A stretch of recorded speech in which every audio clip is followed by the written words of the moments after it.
최근 가축들 사이에서 조류 인플루엔자가 퍼지고 있는 가운데 사람에게까지 감염 사례가 보고되자 각종 우려가 커지고 있습니다. 연방정부가 오는 7월부터 초과근무 수당 지급 대상을 확대합니다. 어제 오후 순찰을 돌고 있던 보안관이 총격에 맞는 사건이 발생했습니다. 보안관은 당시 입고 있던 방탄조끼로 목숨을 구했고 당국은 현재 유력한 용의자를 체포한 상태입니다. 2년 전 별거 중이던 아내를 생매장하려 시도한 한 한인 남성이 결국 유죄를 인정했습니다.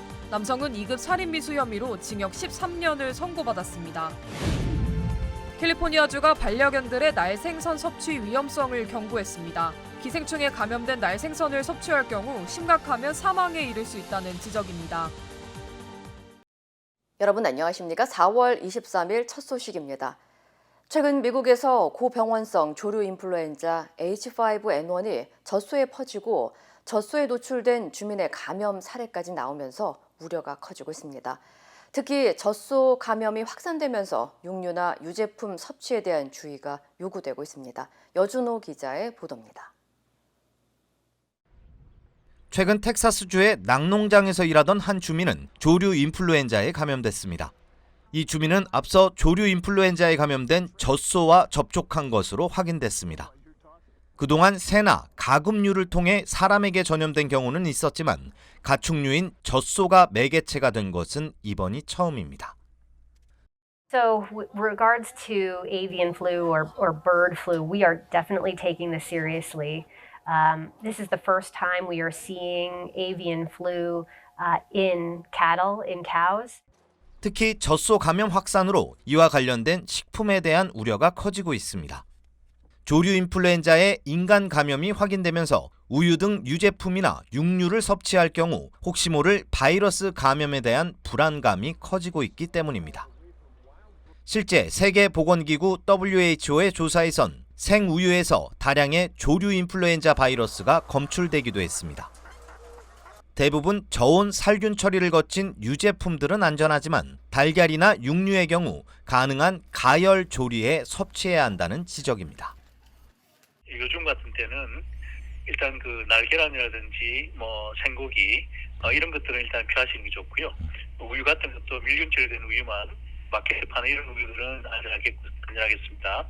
그리고 이제 또 가공된 유제품 같은 경우 요구르트라든지 이런 제품들은 안심하고 드실 수 있습니다. Most of the animals actually will recover over the matter of a couple weeks.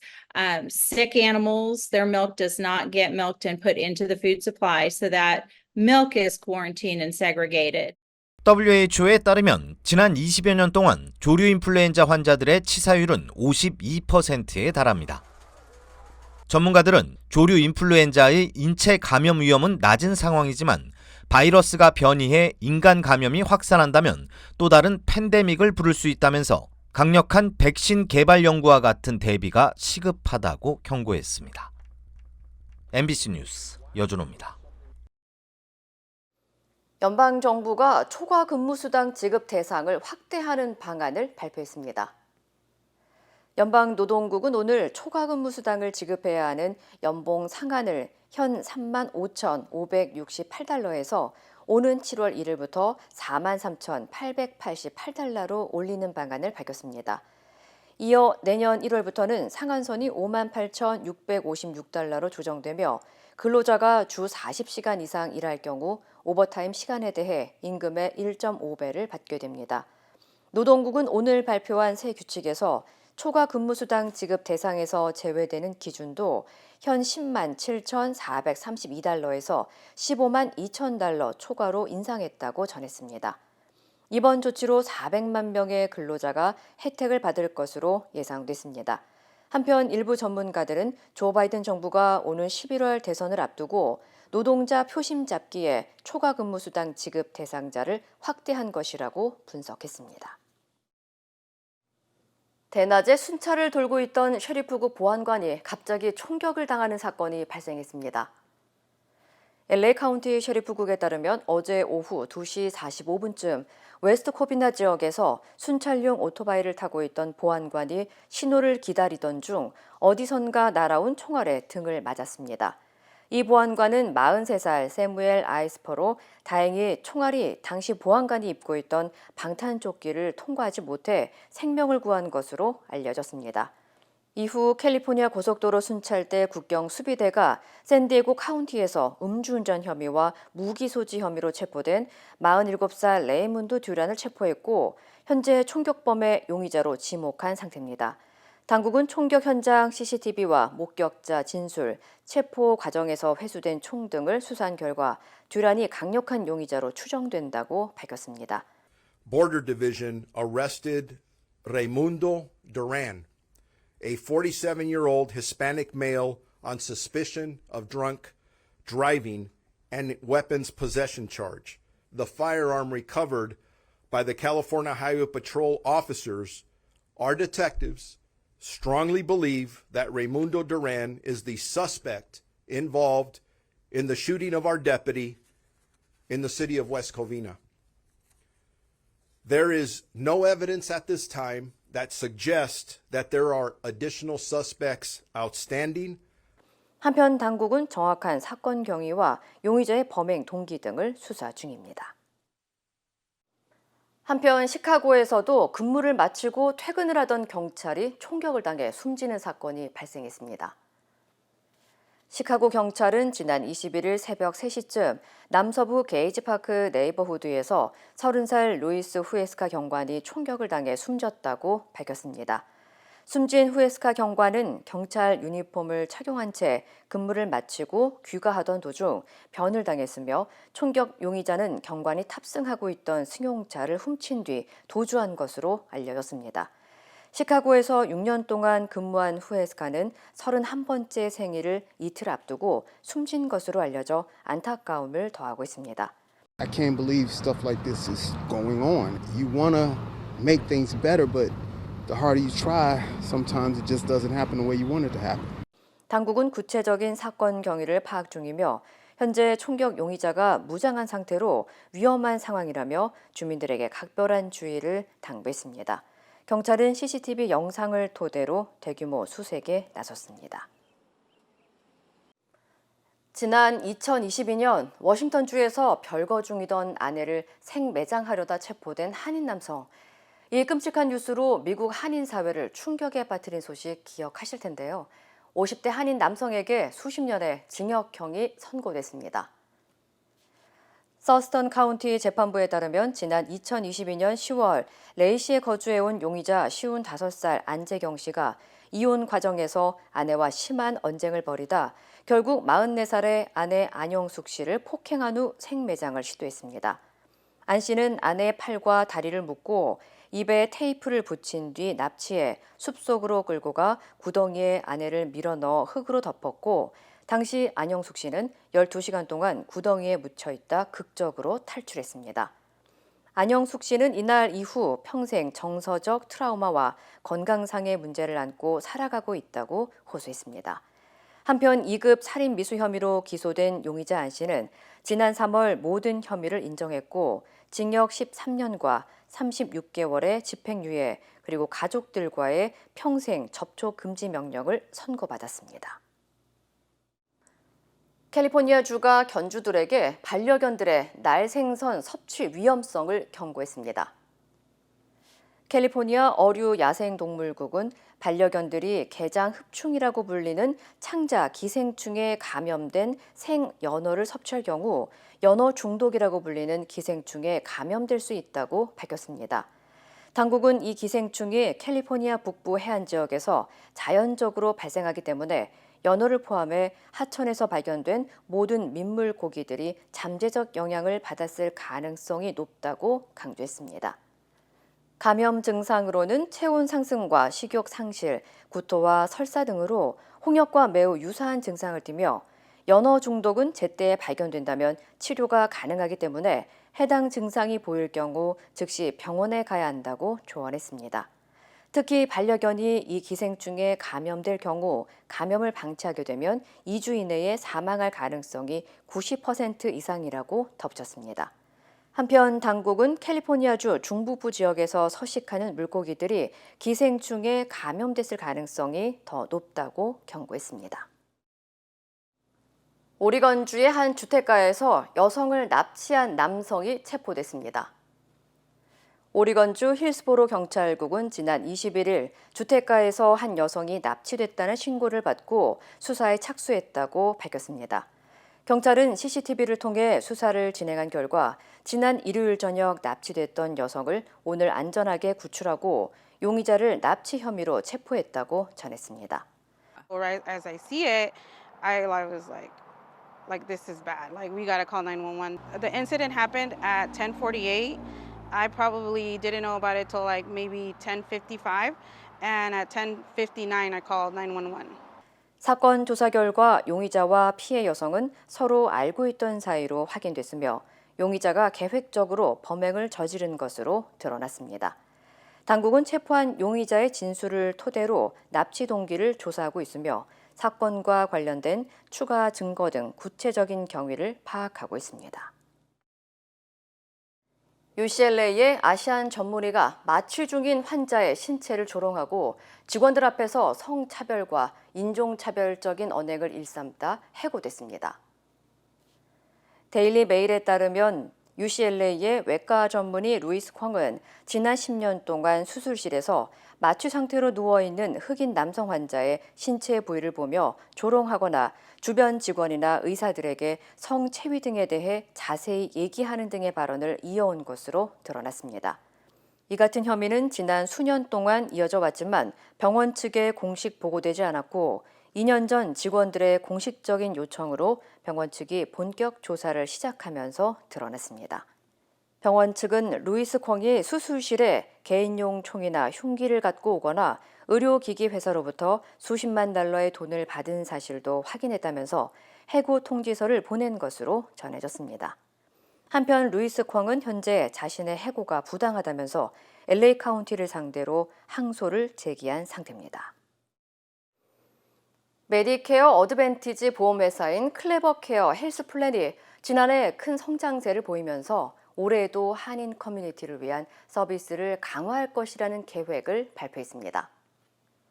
클레버케어 헬스플랜은 지난해 2만 5천여 명의 가입자를 돌파하며 116%의 성장률을 기록해 캘리포니아 남부 지역에서 가장 빠르게 성장하는 보험사 3위에 올랐다고 밝혔습니다. 그러면서 한인들의 보다 편리한 의료 서비스 제공을 위해 맞춤형 의료와 언어 지원 서비스 등을 적극 확대해 나갈 계획이라고 강조했습니다. Speaking to someone who speaks Korean, we also have our center, community center in Koreatown Plaza. We are on the second floor. We have a lot of activities. Our member can come in and ask questions about your benefits. We can help you to access to your benefit, answer any question that you might have. 한편 클레버케어 헬스플랜은 현재 한국어를 포함해 베트남어, 중국어, 스페인어 등 7개의 언어를 지원하고 있으며 또 문화적 배경을 고려한 다양한 보험 혜택을 제공하고 있습니다. 북한이 핵 공격 징후가 있으면 먼저 핵 공격에 나서는 이른바 핵 반격 훈련을 했다고 밝혔습니다. 지난해에 이어 두 번째인데 적들에게 보내는 분명한 경고라고 위협했습니다. 공윤선 기자입니다. 초대형 방사포 4발이 불을 내뿜으며 일제히 표적을 향해 날아갑니다. 발사를 지켜보는 김정은 위원장의 얼굴엔 웃음이 가득합니다. 북한이 그제 초대형 방사포를 동원한 핵 반격 가상 종합 전술 훈련을 실시했다고 밝혔습니다. 처음으로 핵 방아쇠 체계에 망라되어 진행하는 훈련과 일제 사격 훈련을 관련 부대, 구분대 지휘관 군인들이 참관했습니다. 북한은 지난해 3월에도 해당 훈련을 했는데 당시엔 북한판 이스칸데르로 불리는 KN-23 단거리 탄도미사일이 동원됐습니다. 이번엔 초대형 방사포를 포함시켜 두 번째 훈련에 나선 겁니다. KN-25로 불리는 이 방사포는 사거리 400km로 남한 전역을 타격권에 두고 있고 전술핵 탑재가 가능한 단거리 탄도미사일급으로 분석됩니다. 이른바 핵 방아쇠로 불리는 북한의 핵무기 종합 관리 체계 일부도 처음 공개됐습니다. 우선 국가 최대 핵 위기 사태인 화상 경보가 내려지면 핵무기 운용 부대들이 반격 태세에 돌입하고 지휘 체계가 가동돼 실제 핵 미사일 발사 등이 이루어지는 겁니다. 이는 미국의 경보 즉시 발사 체계를 모방한 것으로 보이는데 즉각적인 핵 반격이 가능하다는 점을 과시하려 했다는 분석입니다. 우리 군 당국은 진행 중인 한미 연합 편대군 훈련의 대응 성격으로 보면서 무기의 정확도나 핵 반격 능력은 과장된 측면이 크다고 평가하고 있습니다. 이 경보 체계가 가동하기 위해서는 조기 경보 레이더 체계가 있어야 돼요. 근데 사실 이제 그런 경보 레이더를 북한이 갖추기는 비용뿐만 아니라 기술 여러 가지 측면에서 사실상 어렵다. 아울러 북한을 방문한 러시아 군 당국자들이 이번 훈련을 직접 본 것으로도 전해지는데 러시아에 방사포를 수출하기 위한 목적도 있는 것으로 분석됩니다. MBC 뉴스 공선입니다. 힘들고 어려울 때 실력 있는 변호사가 필요하십니까? 60년 역사의 대형 로펌 KMFM 로펌의 최미수 변호사와 함께하세요. 교통사고, 민사법, 형사법, 가정법 등 풍부한 경험과 최고의 실력으로 완벽하게 도와드립니다.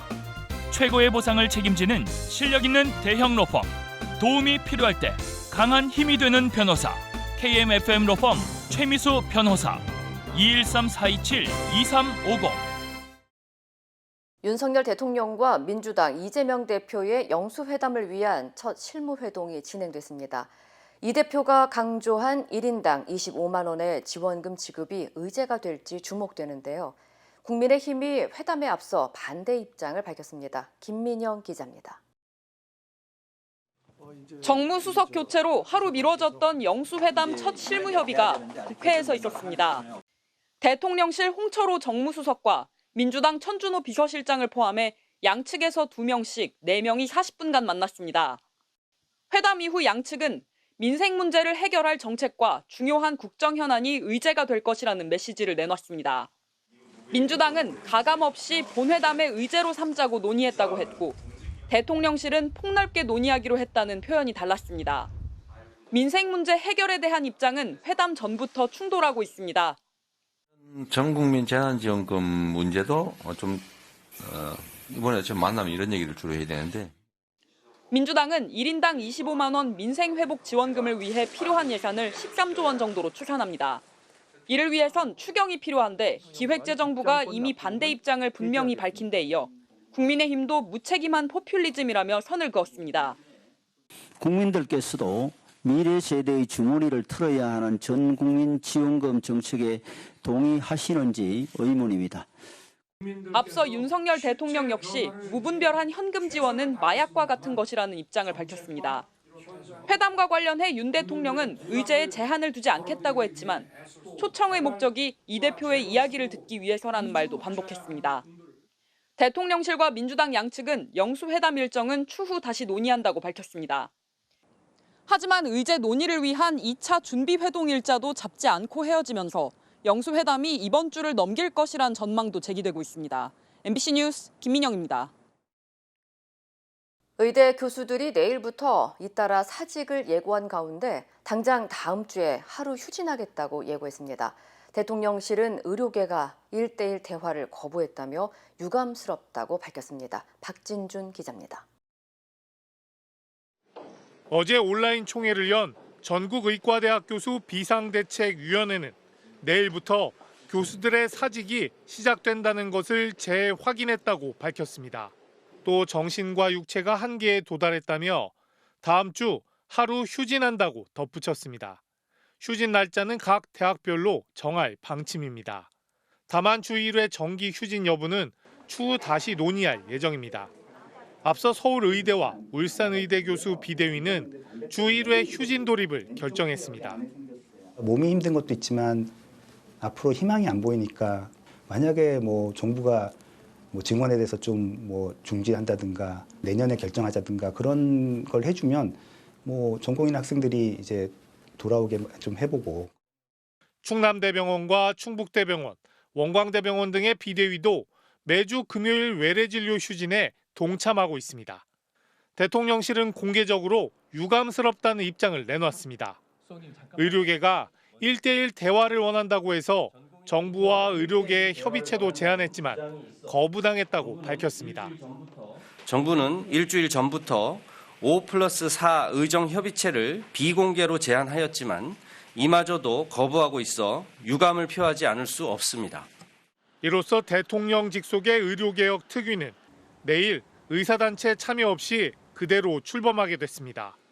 이런 가운데 정부는 이른바 빅5 병원의 전임의들의 계약률이 58%에 달해 진료 정상화에 도움이 될 것으로 평가했습니다. 또 지금까지 상급 종합병원 등 75개 의료기관에서 의사 591명과 간호사 878명을 신규 채용해 국고보조금 92억 원을 지급했다고 전했습니다. MBC 뉴스 박진준입니다. 한국도 요즘 장 보러 가서 과일이며 채소 들었다 놨다 하는 분들 많으시죠? 작황부진으로 가격이 지난해보다 2배 오른 채소도 있다는데요. 여기에 가공식품이며 택배 비용 등 다른 비용까지 줄줄이 오르면서 소비자 부담은 계속 커질 것으로 보입니다. 이면주 기자입니다. 서울의 한 전통시장. 한 달 전 3,000원이던 양배추 한 통이 지금은 8,000원에 팔리고 있습니다. 한 통씩 못 사요. 반씩 아니면 2분의 1이나 뭐 또 거기에서 반 나눠서 사든가 그래서 조금씩 양을 줄여야지. 실제 양배추 도매값이 폭등하고 있습니다. 양배추 8kg 중도매인 판매 가격은 21,180원으로 한 달 전에 1.5배, 1년 전에 2.2배에 달합니다. 배추 도매 가격도 1년 전보다 76% 올랐고 당근 63%, 참외 가격은 115%나 뛰었습니다. 채소류 가격이 급등하고 있는 건 지난 겨울 유독 비가 많이 내려 작황이 크게 나빠졌기 때문입니다. 지난 겨울 강수량은 거의 평년의 3배였는데 많은 비로 일조량이 줄면서 겨울 재배 채소 생산량이 크게 줄었습니다. 평년에 비교해서 일조량이 42%나 감소했습니다. 일조량이 감소하게 되면은 생산량이 현저하게 떨어집니다.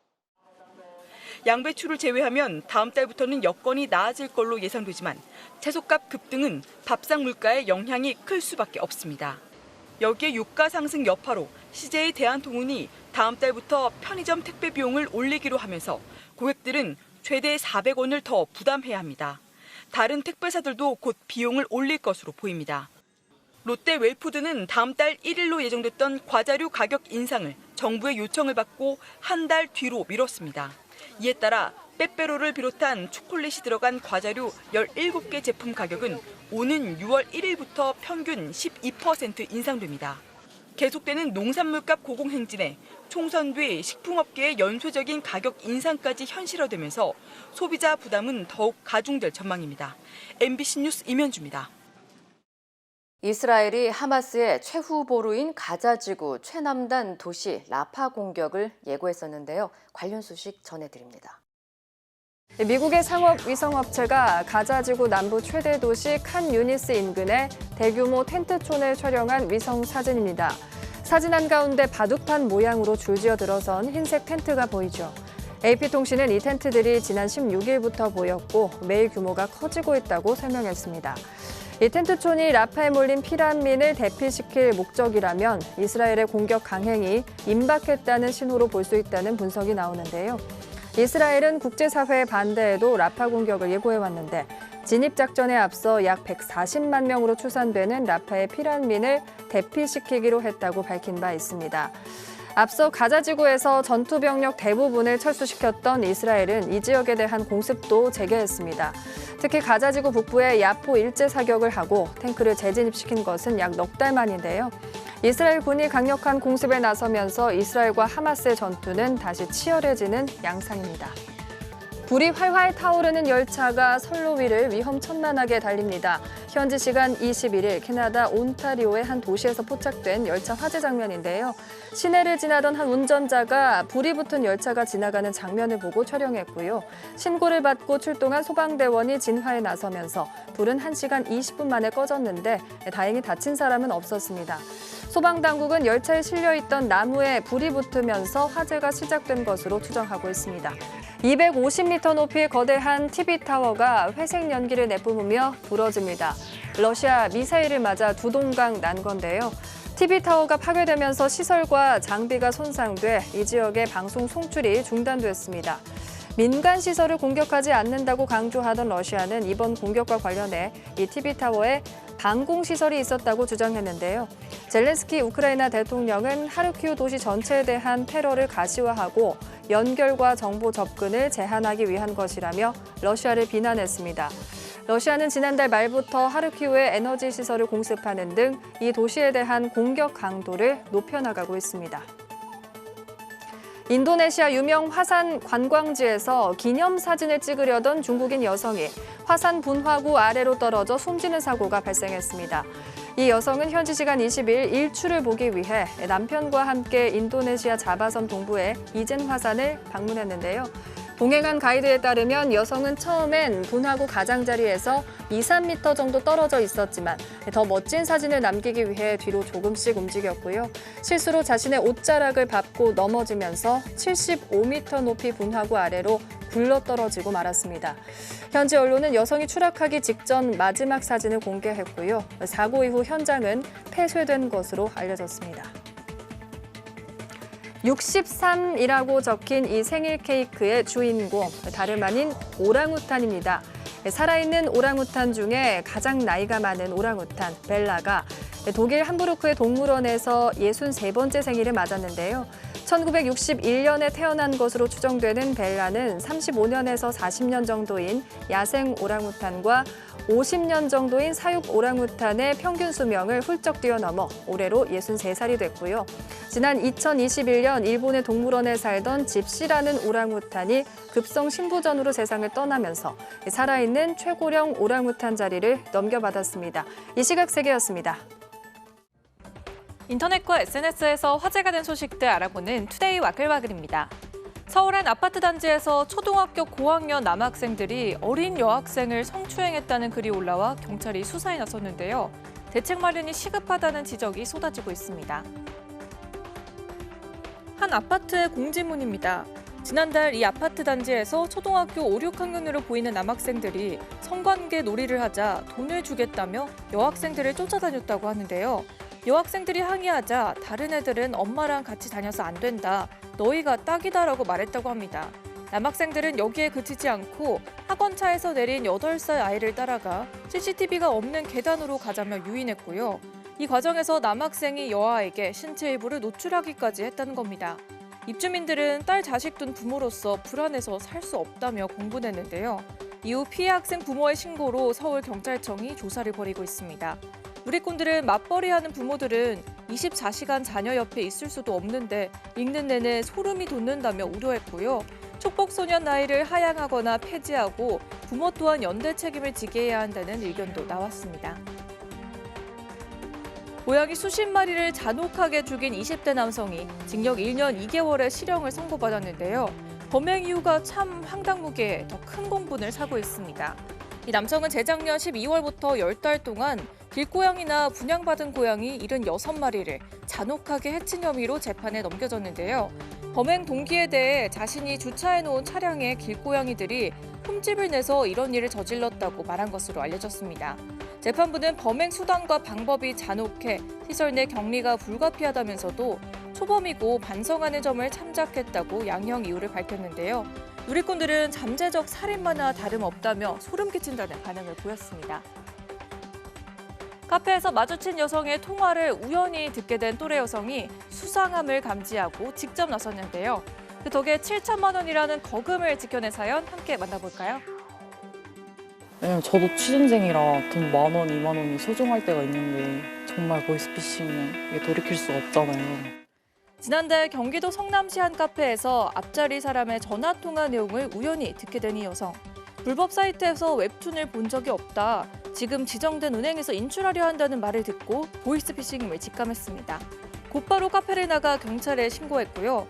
경찰이 도착해보니 피해자는 이미 7천만 원을 인출해 A4 용지 상자에 넣어 가지고 있던 상태였습니다. 신고자의 적극적인 관심으로 소중한 돈을 지킬 수 있었던 거죠. 경찰은 신고자에게 감사장과 포상금을 전달했는데요. 누리꾼들은 침착한 대처로 수천만 원을 날릴 뻔한 시민을 구하셨다. 똘똘한 청년에게 응원과 감사의 박수를 보낸다고 말했습니다. 좌석 2자리를 침대 삼아 벌러덩 누워있는 여성. 그런데 여기는 이륙을 준비하는 비행기 아닌데요. 중국에서 한 여성이 누워서 가겠다고 고집을 부리는 바람에 이륙이 2시간 이상 늦어진 사연이 전해졌습니다. 이륙 전 승무원이 승객에게 안전상 똑바로 앉아달라고 요청했지만 이 여성은 일어날 생각을 하지 않았고요. 옆자리까지 예매했으니 된 것 아니냐, 몸이 안 좋아 좌석에 누워 있어야 한다고 주장했다고 합니다. 비행기가 뜨지 못하자 다른 승객들도 여성을 향해 항의했고요. 결국 공항 경찰까지 출동하자 여성은 2시간 반 만에 몸을 일으켜 좌석에 앉았다고 합니다. 누리꾼들은 결국 앉아갈 걸 2시간을 버티다니 몸이 아프면 타질 말라고 비난했고요. 경찰의 소극적인 대응이 아쉽다는 반응을 보였습니다. 투데이 와글와글이었습니다.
이상으로 4월 23일 화요일 뉴스를 마칩니다. 시청해주신 여러분 고맙습니다.